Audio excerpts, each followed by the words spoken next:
오늘도 동일한 은혜가 우리에게 있길 바라고, 일단 오늘 여기 본문에 보게 되면 마가복음 12장에는 여기는 세 사람이 등장합니다. 하나는 바리새인, 그리고 사두개인, 그리고 서기관, 세 사람이 예수님께 찾아와서 대화하는 장면이 이어지고 있습니다.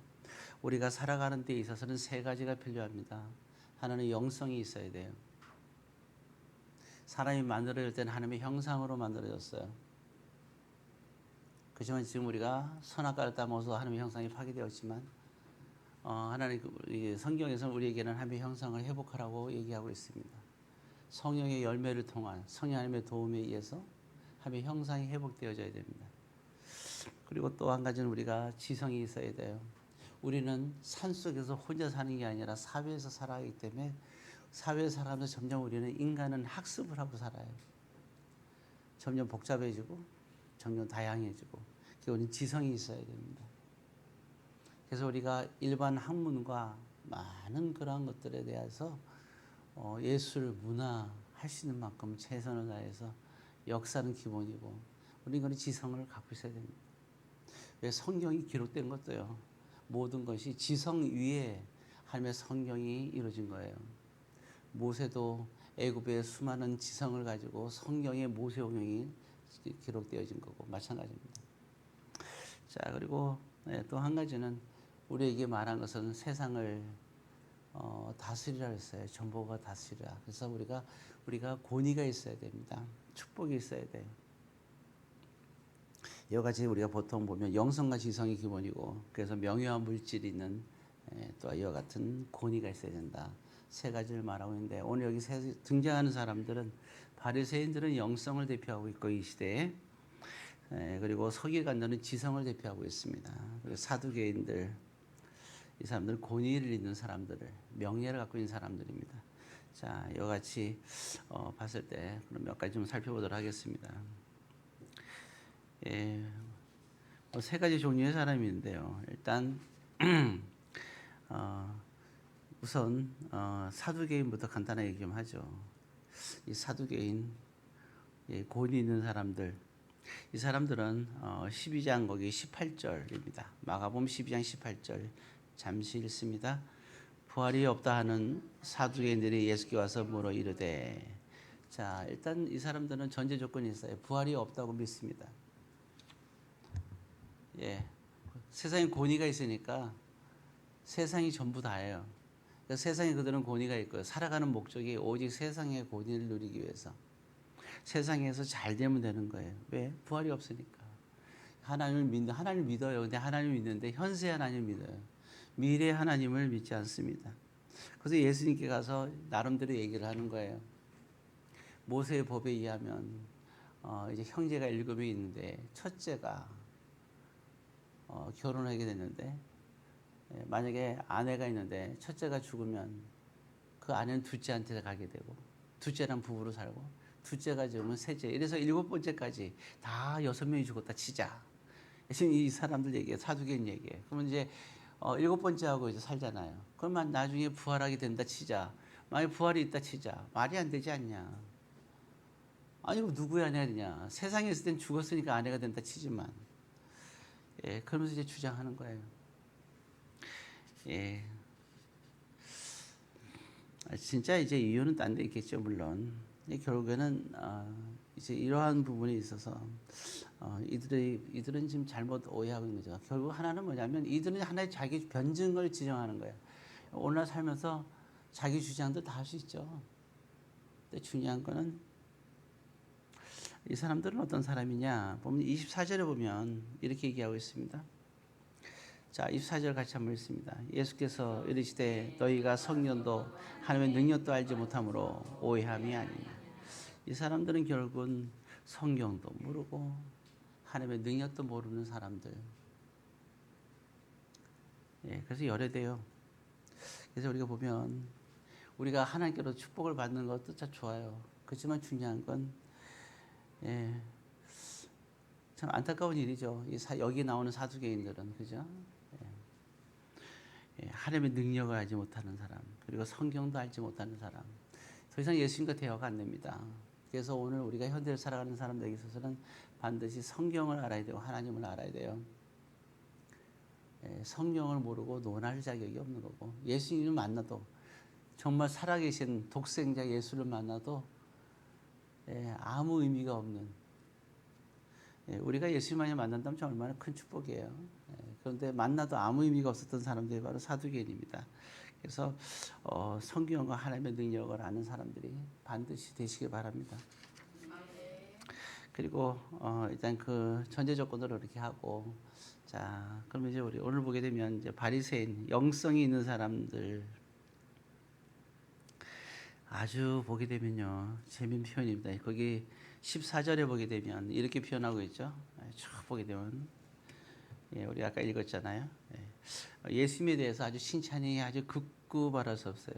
첫 번째 보면 예수님 보고 당신은 참되시며, 아주 그렇듯하죠. 그 두 번째, 당신은 아무도 꺼린 일이 없으시고, 또 세 번째, 예수님을 칭찬합니다. 사람을 외모로 보지 않으시고, 그다음에 마지막으로 오직 진리로 하나님의 도를 가르치십니다. 이렇게 얘기해요. 자, 이들은 지금 이 얘기를 하고 싶은 걸까요? 아니죠. 이런 말을 아첨한다 이러는 거예요. 여러분, 그러니까 칭찬이 좋은 말은 아니에요. 그 다음 말이 조심스러워요. 칭찬할 일이 없는데 칭찬하는 건 수상한 사람들이에요. 그렇죠? 그러면서 이제 많은 세금에 관한 얘기를 하고 있죠. 누구에게 이제 그러면 그렇잖아요. 오직 하나님의 도를 가리키는 분, 오직 하나님만 아시는 분. 그러면 우리가 이제 우리가 그러면 하나님께 우리가 헌금을 해야 됩니까? 아니면 나라에 세금을 내야 됩니까? 이런 얘기예요. 진짜 이들의 의도는 뭐예요? 이제 이 질문에 그럼 어떻게 대답해야 돼요? 일단 예를 들어서 만약에 그건 하나님께 헌금을 해야지 무슨 나라에 세금을 내냐 이러면 바로 나라에 잡혀가겠죠. 그렇죠. 근데 만약에 반대로 그럼 나라에 세금을 내야지 하면 뭐라 그럴까요? 너는 하나님을 온전히 섬기라고 해놓고 세상 왕하고 네가 타협을 하는 얘기야? 결국은 그들은 뭐예요? 너는 신성모독죄야 하면서 잡아가서 죽이는 거예요. 결국에 의도가 칭찬이 아니죠. 여러분, 칭찬받을 이유가 없는데 칭찬은 모두 춤추게 한다고 하긴 하는데 적당히 칭찬하십시오. 많이 칭찬하지 마세요. 칭찬 듣는 걸 좋아하지 마세요. 아주 곤란합니다. 자, 그래서 이제 이런 사람들은 뭐라고 얘기하느냐? 예수님은 역시 예수님 하나님이잖아요. 15절에 보게 되면, 자, 두 번째 절에 보게 되면 이런 사람들을 말해서 뭐라 그래요? 15절에 두 번째 절에 보니까 외식하는 사람들, 이걸 외식이라고 하는 겁니다. 자기의 목적은 상대방을 공공에 빠뜨리려는 사람들이죠. 사실은 자, 질문했죠. 자, 볼까요? 가이사의 것을 가이사에게 이제 했는데, 그럼 누구에게 바쳐야 됩니까? 질문했죠. 자, 예수님은 답변했습니까? 예수님은 답변을 과연 했나요?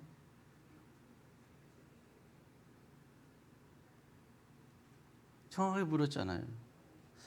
질문이 정확해요. 가이사에게 세금을 바치는 것이 옳습니까? 라고 질문했어요. 예수님이 여기에 대한 답변을 했을까 안 했을까? 가이사의 것은 가이사의, 하나님의 것은 하나님께, 이게 답변입니까? 이건 답변이 아닙니다. 가이사에게 바치는 게 옳습니까 옳지 않습니까? 정확한 질문에는 옳다 그르다만 얘기하는 게 답변이에요. 그렇지만 그렇게 얘기하지 않아요. 여기서 되게 중요한 게 있어요. 여러분, 믿음의 생활과 삶의 지혜에서는요, 모든 질문에 답변하는 것이 참된 사람이 아닙니다. 왜 모든 질문에 답변하려고 그러세요? 왜냐하면 이런 사람들은요, 어떤 얘기를 한다 하더라도 진실하게 얘기하는 사람을, 말의 얘기를 진실하게 받아들이진 않아요. 뭐 어떤 얘기든 자기 생각 속에서 받아들여요. 어떤 대답을 해도 자기의 합리화를 가지고 받아들여요. 그리고 있는 그대로 받아들이지 않습니다. 그러니까 어쩌면 우리는 어떤 질문을 하면 정말 진지하게 대답을 하는 것이 참되다, 진실되다 생각하는데 그렇지가 않아요. 왜 꼭 대답을 해야 됩니까? 왜 꼭 대답을 들으려고 하세요? 대답을 들으려고 하는 사람이 외식하는 사람이란 얘기예요. 대답을 들으려고 하지 마세요. 질문을 할 수 있어요. 그리고 질문에 다 대답할 필요가 없어요. 만약 얘기하게 되면 참 웃기잖아요. 그러면 그 사람을 우리를 그렇게 평가해 버립니다. 겸손하게 얘기하던 당당하게 얘기하던 우리를 그렇게 평가해요. 사람 참 재밌죠. 오늘 여기서 우리는 그런 부분들을 생각할 수 있는 거예요. 그리고 우리가 대답을 하면 이용당하기 참 쉬워요. 한 번쯤 생각하고 대답하는 것이 과연 참된 것인가? 그렇지가 않아요. 예수님이 결코 이들에게 대답하지 않습니다. 우리도 삶의 지혜 속에서도 마찬가지예요. 대답하지 않는다고 그 사람을 사랑하지 않는 것도 아니고, 대답하지 않는다고 해서 그 사람에게 진실하지 않은 것이 아니에요.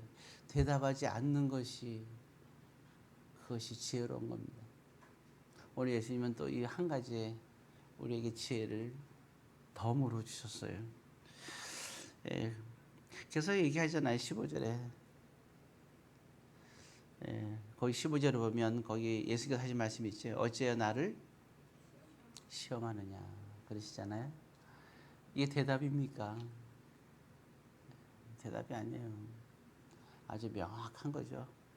우리가 예수 이거 어째 나를 시험하느냐? 예수님께 이 말씀을 하셨지. 우리는 이 말을 못할지도 몰라요. 그러나 적어도 대답하는 것은 신중해야 된다. 대답하는 것이 참되다고 생각하는 것, 거기에 대한 편견을 우리는 버릴 수 있어야 됩니다. 자, 그리고 이제 금방 얘기했던 이 바리새인의 영성. 자, 영성 있는 바리새인들 하는 행동이 영성 있는 행동입니까? 전혀 아닙니다. 네, 전혀 아니죠. 그러니까 그 당시 그 대표할 수 있는 영성 있는 사람들의 수준이 이 정도예요. 우리는 올바른 영성을 가질 수 있어야 됩니다. 하나님의 관계. 그거는 어떻게 되느냐? 성경을 바로 알아야 돼요. 성경을 모르는 사람은 그러니까 성경을 올바로 알아야죠. 이게 진리라 했죠. 진리가 너희를 자유케 하리라 했지. 성경이 너희를 자유케 하리라는 말을 쓰지 않았어요. 성경을 하나님의 뜻을 바로 알아야 진리인 겁니다. 우리가 마귀의 계계에서 에베소 6장에 진리의 허리띠를 띠라고 그랬죠. 성경의 허리띠라고 나오지 않았어요. 성경을 바로 아는 것이 진리입니다. 바리새인들이 성경을 몰랐을까요? 천만의 말씀입니다. 왜 그들의 영성을 대표하느냐? 그들은 성경을 구약성이 거의 암송하다시피 사는 사람들의 어마어마한 귤 속에서 사는 사람들입니다. 근데 그들은 지금 보였던 때 영성이 없잖아요. 왜? 그들은 성경은 있지만 진리가 없기 때문에. 예수님도 말씀하시잖아요. 너희들은 성경을 알지 못한도다. 성경은 있는데 성경을 알지 못하는 거예요. 자, 그 정도로도 하고, 그 다음에 지성이 있는 사람을 만납니다. 참 우리가 생각할 때는 영성 있는 사람이 지성과 물질과 명예보다 하나님과의 관계에 영성이 깊은 사람이 우린 더 추구되고 존경스러운데, 아주 이 바리새 영성을 대표하는 바리새는 우리를 실망시켰어요. 예수님도 실망시켰고, 그죠? 사두개인도 하나님 주신 축복을 받고 나서 명예를 가진 사람이 기껏 한다는 얘기가 자기 고집이 세갖고 부활은 없습니다. 아니 하나님 앞에서 부활이 없다고 외치는 사람이 어디 있어요 세상에. 그런 참 어리석은, 이게 완전히 자기 아집에 가득 쌓여있는 믿음 생활, 위험한 사람들입니다. 부활을 부인하다니 참 안타까운 거죠. 부활이 없다면, 천국에 소망이 없다면, 믿음, 소망, 사랑, 이것은 항상 있을 것인데, 그 중에 제일은 사랑이라 했지만 믿음과 소망도 항상 있을 거라 그랬어요. 소망이 뭐예요? 천국에 대한 소망이죠. 그게 없다면 얼마나 슬픈 일이에요. 자, 이제 어쨌든 다시 지성으로 넘어갑니다. 하나님께 의해서 권위받은 사람, 하나님은 고집 때문에 처음에 이렇게 고집스럽지 않았을 텐데, 참 사람이 그렇잖아요. 가난하고 어려울 때는 주님께 의지하더니 이제 뭔가 좀 권위를 갖고 하나님께서 축복도 다 주니까 이 고집만 들어요. 예. 처음에 사울왕도 처음에 하나님을 만날 때는 그렇게 참 겁도 많고 그렇게 순수했던 사울왕이 왕이 되고 나서는 욕심도 부리고 내 자손 대대 이어서 왕이 되려고 하고 왜 그 순간에 이렇게 욕심을 부리는지 우리도 신앙생활 하면서요 신앙이 깊어지고 직분이 높아질수록 겸손해야 됩니다. 자 그리고 이제 다시 서기관으로 넘어와야죠. 자꾸 넘어가지 않는데 넘어가야 됩니다. 서기관은 이런 질문을 합니다. 자 우리가 잘 아는 대로 마가복음 10장 28절에 모든 계명 중에 첫째가 되는 것이 무엇입니까? 이 질문을 하고 있어요. 계명 중에 그러니까 이 사람은 참 경건한 사람이에요. 그래서 이런 질문을 하는 거예요. 영성과 지성의 차이는 아시겠죠? 영성은 하나님과의 관계를 말하는 거예요. 그래서 하나님의 관계는 영성을 얘기하는 거고요. 그리고 지성은 아까 말씀드린 것처럼 더 이상 얘기하지 않겠습니다. 오늘 서기관은 지성을 가진 사람이라는 거. 차라리 모르는 게 나아요. 왜? 모르니까. 그리고 마음에 받아들일 준비가 되어 있잖아요. 그랬더니 예수님께서 말씀하십니다. 그러면 첫째 되는 게 뭐냐 할 때 예수님은 참 좋은 질문과 좋은 대답을 하세요. 첫째 되는 게 뭐냐고 그랬더니 첫째, 둘째를 얘기하고 있어요.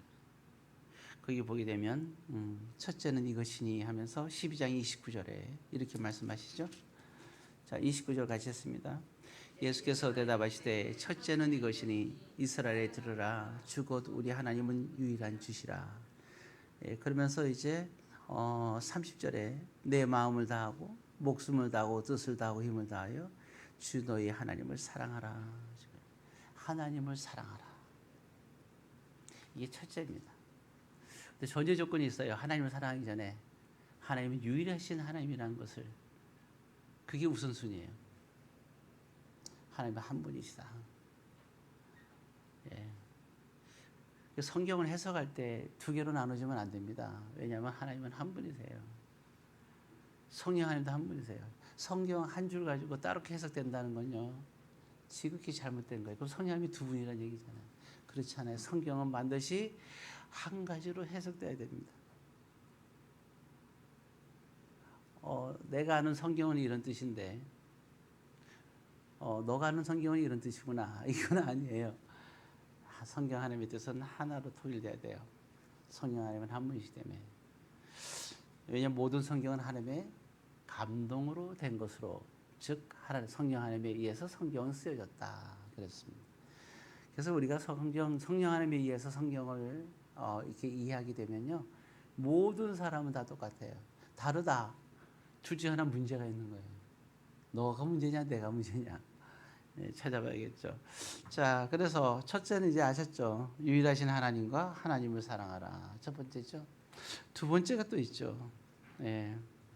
둘째는 31절에 얘기하고 있습니다. 31절 같이 있습니다. 둘째는 이것이니 내 이웃을 내 자신같이 사랑하라 하신 것이라. 이거보다 더 큰 계명이 없느니라. 두 번째는 이웃 사랑입니다. 여기서 되게 중요한 부분이 있어요. 성경에 대한 여러분 성경을 편협적으로 보시면 안 돼요. 성경을 이해할 때는요 전반적인 성경 전체에 대한 그 하나님의 뜻 안에서 성경을 이해해야 됩니다. 자 오늘 두 가지를 얘기하고 있어요. 이건 구약에 이미 나와 있는 말씀을 예수님께서 정리해 주신 거거든요. 예. 자 그럼 생각을 해볼까요? 자, 성경을 구약 성경 예수님 때는 신약 성경이 없었어요. 구약 성경만 있었고 그걸 예수님께서 이제 완전하게 해주시는 건데 이걸 설명하는 거예요.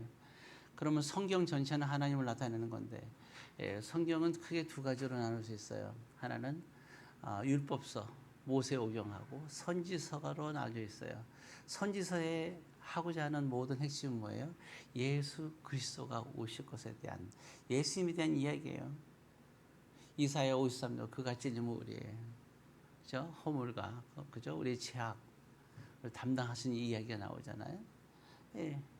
예수님이 오시고서 얘기한 거예요. 이사야 40장에 광야에 외친 자의 소리, 세례 요한이 와서 예수님이 첫 경을 예비할 것에 대해서 나와 있고, 그렇잖아요. 스가랴 말씀도 마찬가지잖아요. 예수님이 나귀 타고 예루살렘에 입성할 얘기가 나와 있고, 미가서의 말씀에도 보게 되면 예수님이 베들레헴에서 태어날 것에 대해서 저기서 나와 있고요. 선지서는 예수님의 탄생에 대한 얘기가 나와 있고, 무엇을 할지, 왜 왔는지에 대한 얘기를 선지서는 얘기하고, 그러니까 예수님에 대한 얘기가 선지서예요. 오경은 뭐에 대한 건가? 율법에 관한 얘기입니다. 자, 그래서 오늘 율법은 예수님이 율법을 버리기 위해서 오신 게 아니라 그랬죠.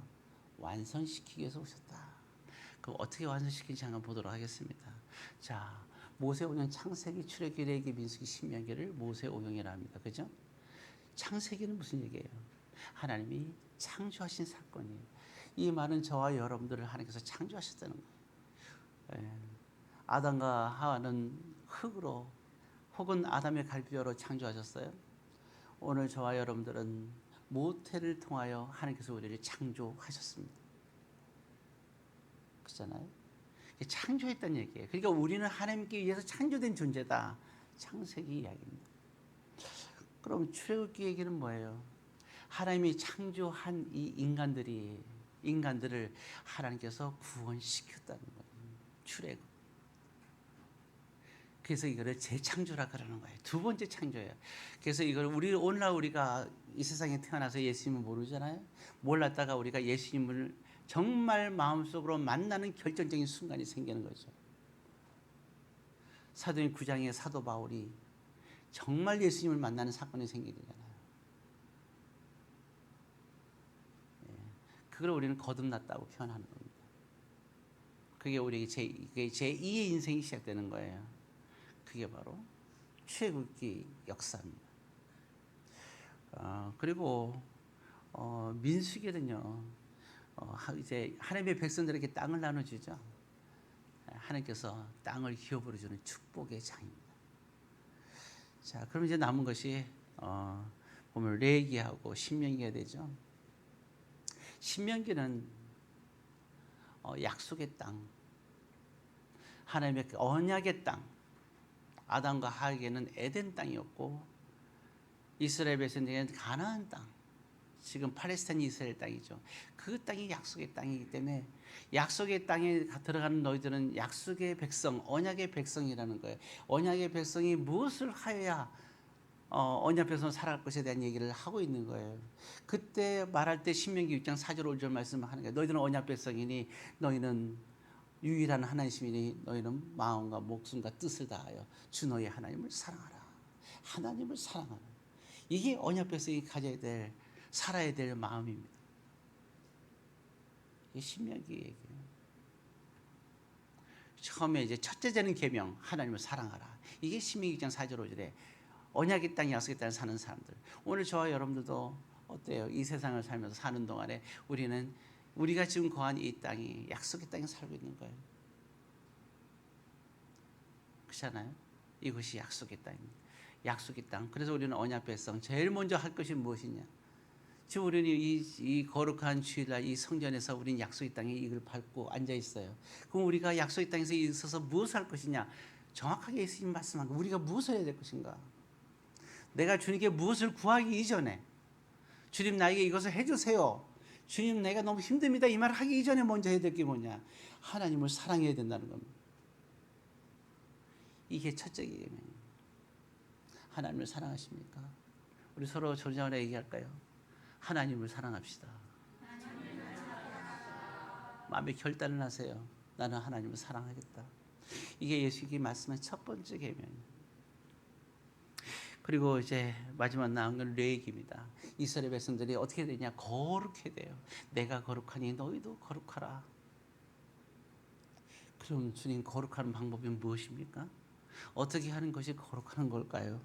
그때 레위기 19장의 모든 말씀은 다 거룩해요. 뭐 살인, 간음, 도적질 다 나와요. 음행, 레위기에 다 맞추죠. 출애굽기, 레위기 이렇게 나오면서 막 나옵니다. 그런데 마지막으로 얘기하는 건 뭐냐면 이 모든 얘기를 하는 것은 너희들이 거룩하기를 원합니다. 그러면서 말할 때 놀라운 비밀이 있어요. 그 레위기 19장 볼까요?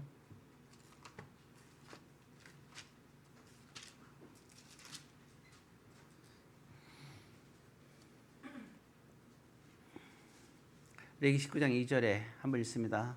너는 이스라엘 자손의 온 회중에 말하여 이르라. 너희는 거룩하라. 이는 나와 너희 하나님이 거룩함이라. 예? 레위기의 모든 것을 합해서 성도들이 해야 될 것이 첫 번째가 하나님을 사랑하는 것이요, 두 번째가 거룩해야 되는 겁니다. 그러면 어떻게 그러면 거룩할 수 있을까요? 율법 다 지키는 것이 거룩할까요? 라는 질문 속에서 명확한 대답을 오늘 레위기에서 하나님께서 말씀하셨어요. 18절입니다. 읽습니다.